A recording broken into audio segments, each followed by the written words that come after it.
আসসালামু আলাইকুম, hello everyone and welcome to mister Khan Saheb another new video. আমি মাহবুব, আপনাদের সাথে আছি পোল্যান্ড থেকে।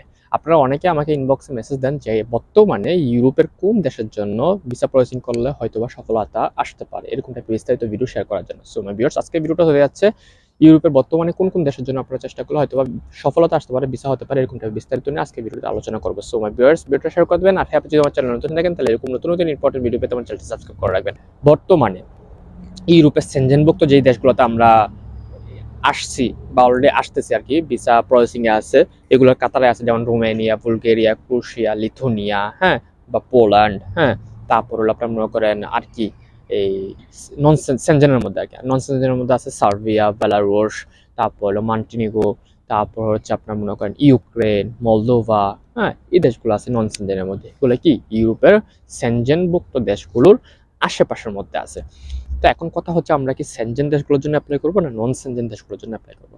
আপনার সেনজেন দেশগুলোর কয়টা দেশের মধ্যে বর্তমানে ভিসা হচ্ছে আপনি একটু যদি মানে দেখেন, যদি চর্চা কি বলে এটাকে, মুখ দিয়ে স্পষ্ট কথা বাইরে হচ্ছে না, হ্যাঁ, আপনি যদি একটু যাচাই বাছাই করেন তাহলে কোন দেশের বর্তমানে ভালো ভিসা হচ্ছে। তো যেমন আমরা ধরতে পারি, যেমন ক্রোয়েশিয়ার বর্তমানে ভালো ভিসা হচ্ছে। তারপর ধরতে পারি ধরেন বুলগেরিয়ার মাঝখান দিয়ে 2024-এর মাঝখান অথবা শুরুর দিক দিয়ে আপনার ভালো বিষয় হয়েছে, এখন আবার স্লো হয়ে গেছে। লিথুনিয়া সেম, বাট ক্রোয়েশিয়া এখনো কি রানিং আছে সেনজেনভুক্ত দেশগুলো। তার পোল্যান্ডের কথা বললে তো লাভই নেই। আপনারা যারা ইউরোপ প্রবাসী, ইউরোপের এক দেশ থেকে আরেক দেশ, এক শহর থেকে আরেক শহরে বিমান অথবা বাসের মাধ্যমে যাতায়াত করতে চান, আপনারা চাইলে এই ইউরোপ ফ্লাইবাস টিকিট ভার্সেস গাইডলাইন্স থেকে খুবই কম দামে ডিসকাউন্টের সাথে এবং বিনামূল্যে গাইডলাইন্সের সাথে টিকিট সংগ্রহ করতে পারবেন। পোল্যান্ডে খুব একটা ভাব, খুব একটা এরকম হয়ে আছে আর কি। তো তাদেরও কি হয় সেটা বোঝা মুশকিল আর কি। বাট তাদের যে একটা অবস্থা, মানে মোটামুটি বলতে গেলে ভালোই, কারণ তাদের যখন লোক লাগে তখন ইজি হয়ে যায়, যখন লোক লাগে না তখন একটু হার্ড হয়ে যায়, এরকম আর কি। আর নন সেনজেন যে দেশগুলোতে সার্বিয়া বা বেলারুশের মধ্যে কিন্তু কি খুব ভালো লোক ঢুকছে আপনার কি এই বছরের মাঝামাঝিতে বা শুরুর দিকে আর কি, কিন্তু শেষের দিকে এসে খুবই স্লো হয়ে গেছে এবং কি অবস্থা পুরাই খারাপ আর কি, যারা বর্তমানে প্রক্রিয়াধীন আছে আর কি। তারপর আছে কারা, এই মলদোভা মোটামুটি ভিসা হচ্ছে, ইউক্রেনও ভিসা হচ্ছে। তো এখন কথা হচ্ছে সেনজেন যাবো না নন সেনজেনে যাবো, আপনাদের প্রশ্ন হচ্ছে এটা। এখন সেনজেন আপনারা যেই কোনো, আপনাদের টার্গেট কি ইতালি, আপনাদের টার্গেট কি ফ্রান্স, জার্মান বা পর্তুগাল, কারণ এই দেশগুলোতেই আমাদের প্রিয়জন পরিচিত মানুষরাই কিন্তু কি বেশিরভাগ অবস্থান করে থাকেন। তাইলে আমাদের একটাই টার্গেট থাকে যে আমি ইউরোপে যাব, আমার প্রিয়জনের কাছে যাব বা এরকম কিছু। আবার অনেকের স্বপ্ন থাকে যেমন নরওয়ে, ফিনল্যান্ড, ডেনমার্ক, হ্যাঁ, সুইজারল্যান্ড, ওই দেশগুলোতে মুভ করার। তো ওই ক্ষেত্রে দেখা যাবে আপনার ওইগুলোতে ডিরেক্ট আপনার মনে করেন কি এই ভিসা নিয়ে আসাটা খুবই মুশকিল, এবং কি স্টুডেন্ট ভিসা হচ্ছে, বাট ওয়ার্ক পারমিটে আপনার অতটা অ্যাভেলেবেল না। তো আপনি শুধু আমি ব্যাকগ্রাউন্ড আপনাদের সাথে শেয়ার করলাম কেন, মানে যাচাই বাছাই করবেন আপনি যে আপনি কোন দেশে যাবেন, কোন দেশে ভিসা হচ্ছে, এগুলো যা শুধু বলে দেওয়ার দায়িত্ব হলো আমার। তো এখন আপনার মনে করেন আপনি যদি নন সেনজেন দেশে আসেন, তাহলে সেনজেনের আগে নন সেনজেন দিয়ে শুরু করি, হ্যাঁ। নন সেনজেন দেশে যদি আসেন, যেমন মলদোভা বা ইউক্রেন, বেলারুশ, তারপর হলো মন্টিনিগ্রো, সার্বিয়া, হ্যাঁ, এই দেশগুলো, আলবেনিয়া, হ্যাঁ, এই দেশগুলোতে যদি আসেন তাহলে আপনাদের সেই টার্গেট কিন্তু পশ্চিমা দেশগুলো, যেমন কি ইতালি, ফ্রান্স, জার্মান, পোল্যান্ড, এখনো পোল্যান্ডও মোটামুটি বাংলাদেশে ভালো হচ্ছে। তো হ্যাঁ, এই দেশগুলোতে আসা, জার্মান, তো এই দেশগুলোতে আসা।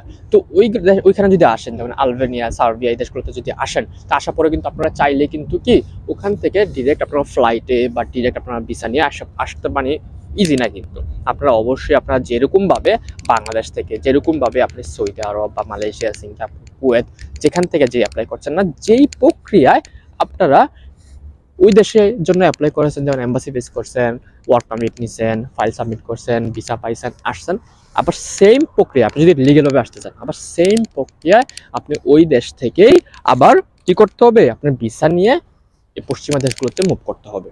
প্রচুর ঠান্ডা, হাত পুরো বরফ হয়ে গেছে আর কি। সেনজেন দেশগুলোতে মুভ করতে হবে, এটা এক নাম্বার মানে লিগেল ওয়ে।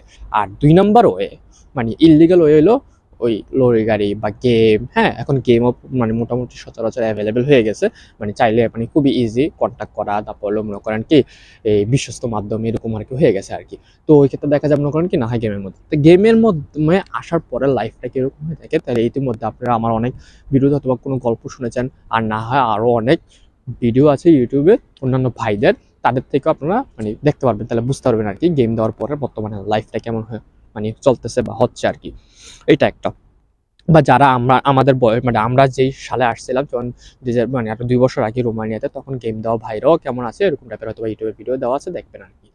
তো গেমকে আমি না বলি তখন সবসময়, তো আপনারা যারা মনে করেন ওই দেশগুলোতে আসবেন, তাহলে আসার পরে কিন্তু আবার সেম ওয়েতে আপনারা 5 কি 6 মাস বা 4 মাস যার যেরকম সময় লাগে ওই সময়টা নিয়েই কিন্তু আপনাদের আবার এই পশ্চিমা দেশগুলোতে মুভ করতে হবে। কেউ কিন্তু ভাই আমরা কেউই আলবেনিয়া থাকতে আসি না ইউরোপে, কেউ কিন্তু আমরা মলদোভা থাকার জন্য আসি না, কেউ কিন্তু আমরা সার্বিয়া, তারপর হলো কি বলে এটাকে মন্টিনিগ্রো, তারপর হলো আপনার হচ্ছে ইউক্রেন, বেলারুশ থাকার জন্য কেউ আসে না। আমাদের কিন্তু সেই মূল টার্গেট কিন্তু এখানে মনে হয় যেন এই দেশগুলোতে চলে আসতে পারলে মানে আমরা একটা স্বস্তি মিলে আর কি, কথা এরকম টাইপের হয়ে থাকে আর কি।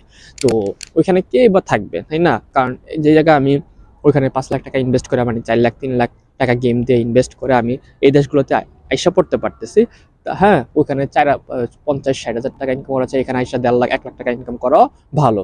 আমি 4 লাখ টাকা 5 লাখ টাকা ইনকাম করলাম, আরে ইনভেস্ট করলাম, কিন্তু বিষয়টা হচ্ছে কি আপনার এখানে গেম দিয়ে আসার পর, আমি বলবো লিগেলি আসেন, কিন্তু গেম দিয়ে আসার পর আপনার লাইফটা এখানে মনে করেন কি টোটালি এক কথা মনে করেন হেলের মতো হয়ে যায় আর কি। যে এখানে আসার পরে হ্যাঁ ইনকাম করতে পারবেন ঠিকই, কিন্তু ডকুমেন্টসের ওইরকম যথাযথ আপনি মূল্য পাবেন না, আপনার নিজের যথাযথ মূল্য পাবেন না। কেন? আপনার ডকুমেন্টস থাকবে না, কারণ ইলিগেলি আসলে আর কি। আপনি সেনজেনভুক্ত যে কোনো দেশের মধ্যে আপনার লিগেল ওয়েতে প্রবেশ করতে পারলে ওই ক্ষেত্রে আপনাকে অবশ্যই যে কোনো কাজে যে কোনো জায়গায় আপনাকে প্রায়োরিটি দেওয়া হবে। এটা গেল।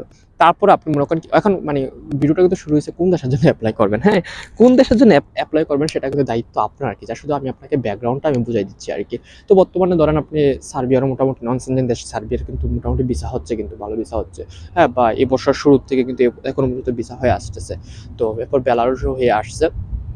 তো আপনারা চাইলে মনে করেন বর্তমানে সার্বিয়া আছে, তারপর আবার ইউক্রেন, তো আপনার মনে করেন কি ইউক্রেন তো ইউক্রেন, রাশিয়া ইউক্রেন যুদ্ধ লাগে আছে, আবার বেলারুশ, আপনার বেলারুশ আবার আরেকটা কথা, আপনারা যারা আবার বলতে পারেন যে আমরা কি ওখান থেকে আসাটা কি সহজ হবে ভিসা করে, এটা আবার আপনাকে বলতে পারেন, কিন্তু এটা কিন্তু না, সহজ হবে না।